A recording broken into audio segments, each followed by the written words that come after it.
ating channel. And for today's review, of course, wala po tayong ibang tatalakayin dito kundi utang lamang.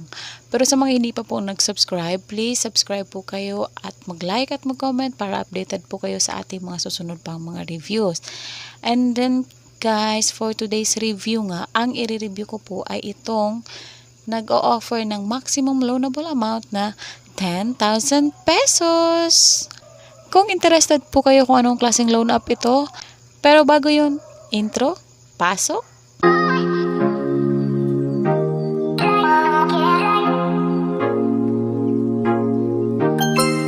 So, yung i-review ko po ngayon guys, nagte-text po siya, nag-offer po siya. So, trinay kong buksan yung kanilang app at ito nga po si Easy1. So, nag-offer nga sila ng hanggang 10,000 maximum loanable amount. So, why not i-try po natin siya.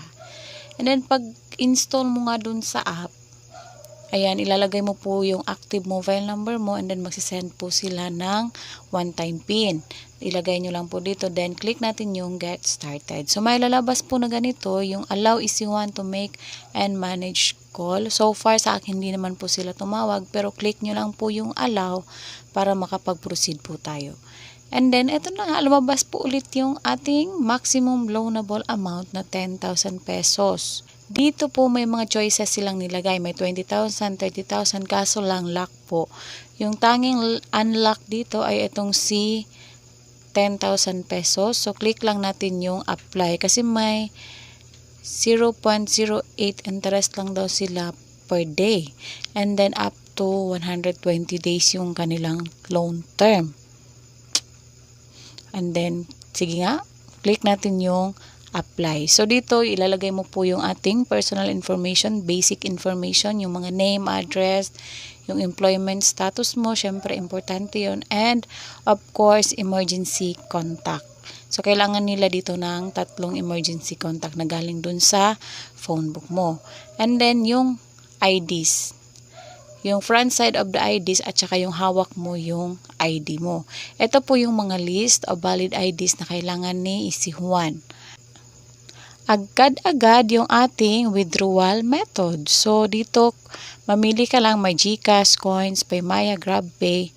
Syempre, dun tayo sa mas mabilis, si GCash or Paymaya. So, yung pinili ko po is si Paymaya. And then, please, may note sila dito na please make sure the withdrawal account is valid, of course. So, click lang natin yung I know. So, eto na nga yung ating moment of truth.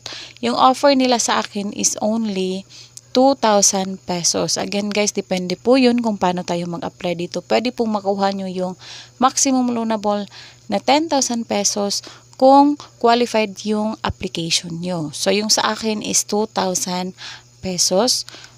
And yung matatanggap ko lamang po is only 1,135 pesos. Kasi nga may babayaran tayong platform fee.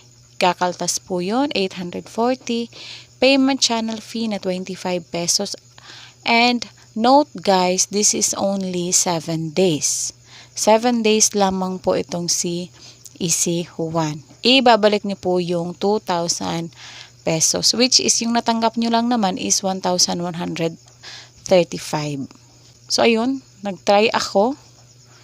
So, loan information submitted successfully, but sad to say, after ilang minuto, rejected po tayo. Apply again for 7 days. Hindi ko alam, hindi na ako na-approve sa mga loan app. Yun na nga guys, depende po sa inyo yun kung ipagpapatuloy nyo po, kung mag-a-apply po kayo sa ganitong klaseng loan app. Pero for me guys, this loan app is not recommended po talaga. Masyadong mataas yung kanilang interest for 7 days. So, yun lamang po for today's review. Thank you so much. Bye-bye!